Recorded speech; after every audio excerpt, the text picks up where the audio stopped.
Welcome to my channels math study 98 में आपका स्वागत है।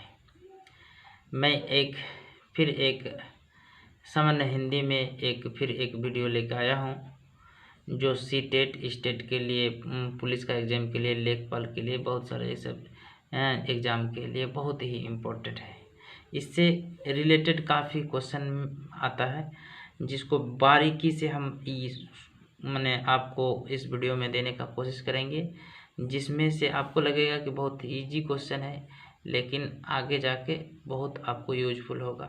सबसे पहले मैं सभी व्यूअर्स को ये कहना चाहता हूँ कि बारीकी से जब तक आप किसी चीज़ को बेसिक नॉलेज तैयार करना चाहते हैं तो आप बेसिक ही नॉलेज आपको से हर क्वेश्चन को देखना पड़ता है।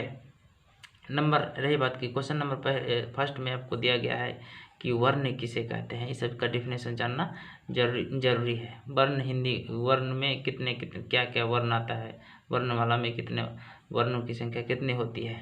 तो पहला क्वेश्चन हम तैयार किए हैं कि वर्ण किसे कहते हैं। तो वर्ण उस मूल ध्वनि को कहते हैं जिसके खंड या टुकड़े नहीं किए जाते हैं। मूल उस ध्वनि को कहते हैं जिसका खंड या टुकड़े नहीं किए जाते हैं। जैसे व आ हर्ष दीर्घ हर्ष क ख ग घ, ये सब को क्या कहते हैं, वर्ण कहते हैं। दूसरा उसका जो मेन और पॉइंट के रूप में है, हम उसको पॉइंट आउट करते हैं कि हर वर्ण की अपनी लिपि होती है।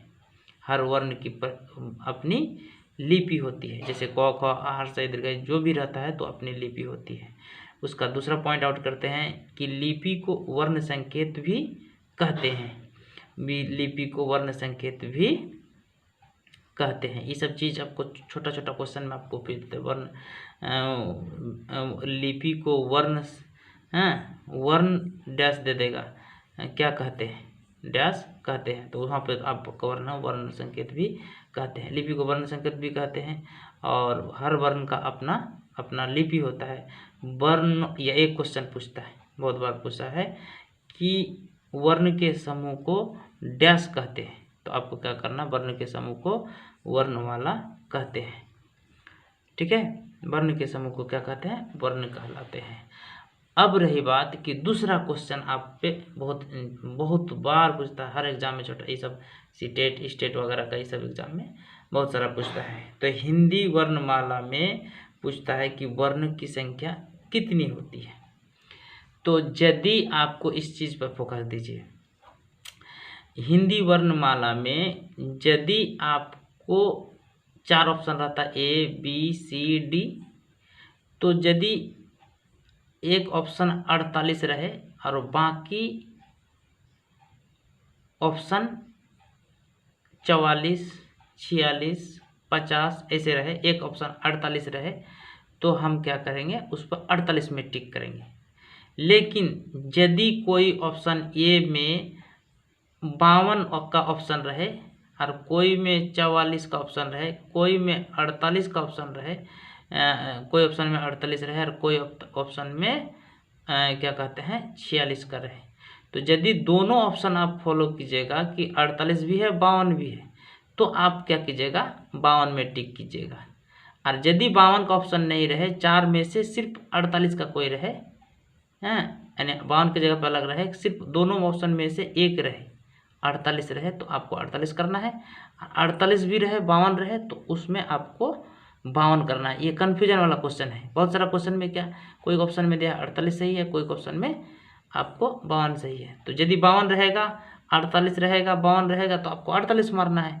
और यदि 52 नहीं रहता है, कोई 4 ऑप्शन में एक रहेगा 48, तो उसमें 48 करना है। अब रही बात कि अब हम इसको क्या करते हैं, दिखा देते हैं कि कितना कितना क्या क्या होता है।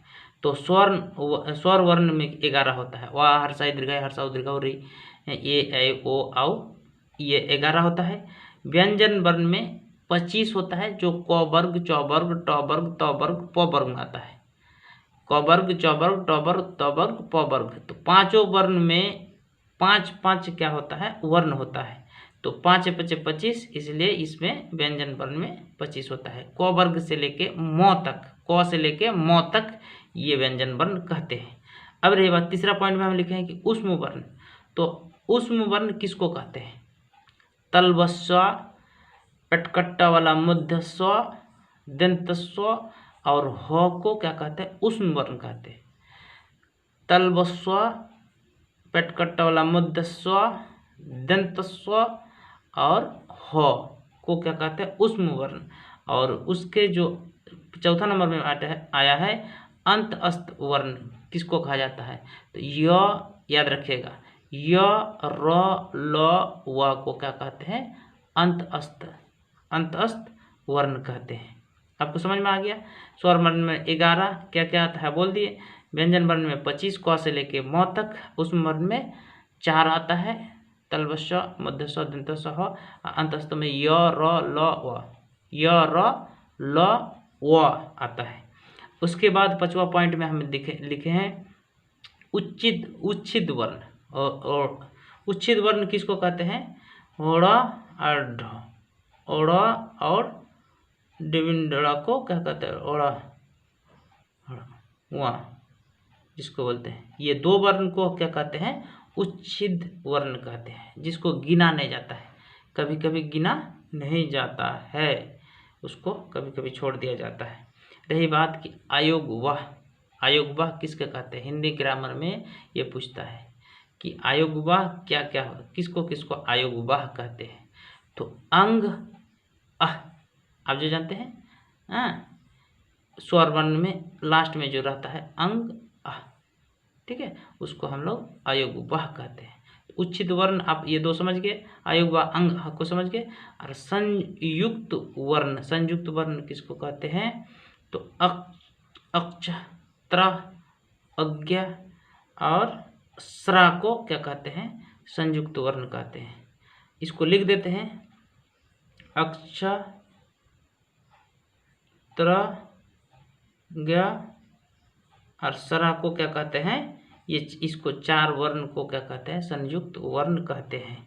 अब आ जाते हैं हम, ये बारीकी से जानना है। नंबर 3 में कहते वर्ण के भेद। तो आपको जानना होगा कि वर्ण 2 प्रकार के होते हैं, एक होता है स्वर्ण वर्ण और दूसरा होता है व्यंजन वर्ण। तो स्वर्ण वर्ण किसे कहते हैं, आपको थोड़ा सा ये सब चीज़ का बेसिक नॉलेज रखना चाहिए।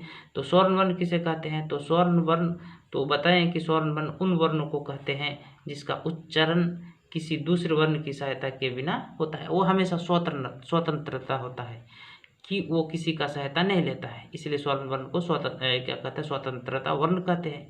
अब रही बात कि उसमें स्वर वर्ण में वा, आ, हर्षाई, दीर्घाई, हर्षाऊ, दीर्घाऊ, री, ए, ऐ, ओ, औ आता है। अब रही बात कि उसमें से कुछ मूल वर्ण होता है और कुछ में से संयुक्त स्वर होता है। तो मूल स्वर तो व, आ, हर्षाई, दीर्घाई, हर्षाऊ, दीर्घाऊ, ये, ओ और ओ, ए और ओ को क्या कहते हैं, मूल स्वर कहते हैं। और ए के बाद ऐ और ओ के बाद आओ, ये दो का संयोग से बना है। संयुक्त मतलब दोनों का जोड़ना, संयुक्त 2 वर्ण की जोड़ से जो बनता है उसको संयुक्त दोनों का युक्त होता है। तो संयुक्त स्वर क्या क्या जोड़ से बनता है, व जोड़ ए बराबर ऐ, व जोड़ ओ बराबर आओ।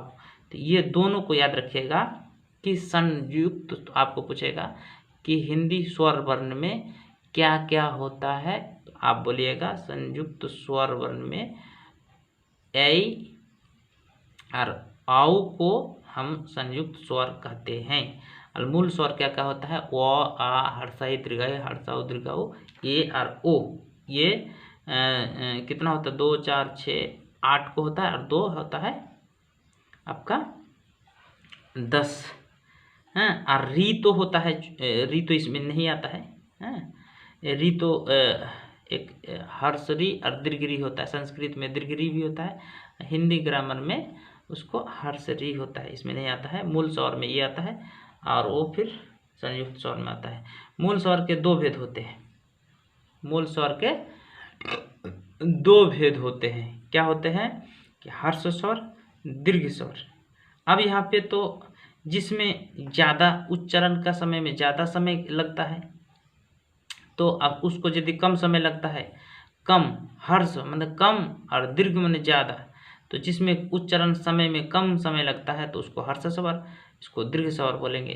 तो अब देखिए हर्ष स्वर में क्या क्या आता है, ये सब क्वेश्चन भी पूछता है कि हर्ष स्वर में क्या क्या आता है, कि उसका उच्चारण में कम प्राणवायु निकलते हैं। हर्ष स्वर में व आ को दीर्घ स्वर में आता है, हर्षाई, दीर्घाई, दीर्घाई उसमें ज़्यादा समय लगता है, हर्षाऊ, दीर्घाऊ, री, ये री है, और ये हर्ष स्वर में क्या आता है, व ई उ री, व ई उ रू री, 4 को आपको याद रखना है। इसके उच्चारण में कम समय लगता है। और दीर्घ स्वर का उच्चारण में आ, ई, उ, ए, ऐ, ओ, औ, इसके उच्चारण में दुगुना समय लगता है, यानी हर्ष स्वर के तुलना में उसका दुगुना समय लगता है। प्लुत स्वर भी होता है। प्लुत स्वर में जैसे ओम, उसमें 3 मात्रा की समय लगता है। इसमें 2 मात्रा की समय, दीर्घ स्वर में 2 मात्रा की समय लगता है, हर्ष स्वर में 1 मात्रा का समय लगता है, और प्लुत स्वर में दीर्घ 3 मात्रा का समय लगता है। तो इस वीडियो में हम यहीं तक करते हैं, फिर अगला वीडियो जिसको देखते हैं। वीडियो 1 होगा ही, वीडियो 2 फिर नेक्स्ट वीडियो में आएंगे, करेंगे। तब तक आप इस चैनल को आप सब्सक्राइब कीजिए, प्रेस कीजिए बेल आइकन को, ऑल नोटिफिकेशन को, और ये मेरा व्हाट्सअप नंबर है। और आप यूट्यूब में फॉलो कीजिए, फेसबुक में फॉलो कीजिए, ट्विटर, इंस्टाग्राम में आप फॉलो कर सकते हैं। ये बहुत ही इम्पोर्टेंट है, जो सीटेट स्टेट का बेसिक से नॉलेज हिंदी का करना चाहते हैं। मैं फिर इसी प्लेलिस्ट में आपको, इसी यूट्यूब चैनल में आपको इंग्लिश का बेसिक मिल जाएगा, सीटेट का मैथ सॉल्यूशन मिल जाएगा, साइंस सॉल्यूशन मिल जाएगा, पेडागोगी मिल जाएगा, सारा चीज़ मिल जाएगा। इसलिए इस चीज़ को आप लोग लाइक कीजिए, शेयर कीजिए, कमेंट कीजिए। जिस चीज़ का ज़रूरत है आप उस चीज़ को आप एक बार ज़रूर कीजिए। अंत में आपसे यही रिक्वेस्ट करेंगे, आप लोग इस पर ज़्यादा से ज़्यादा शेयर कीजिए, लाइक कीजिए, कमेंट कीजिए। अंत में thank you watching this video.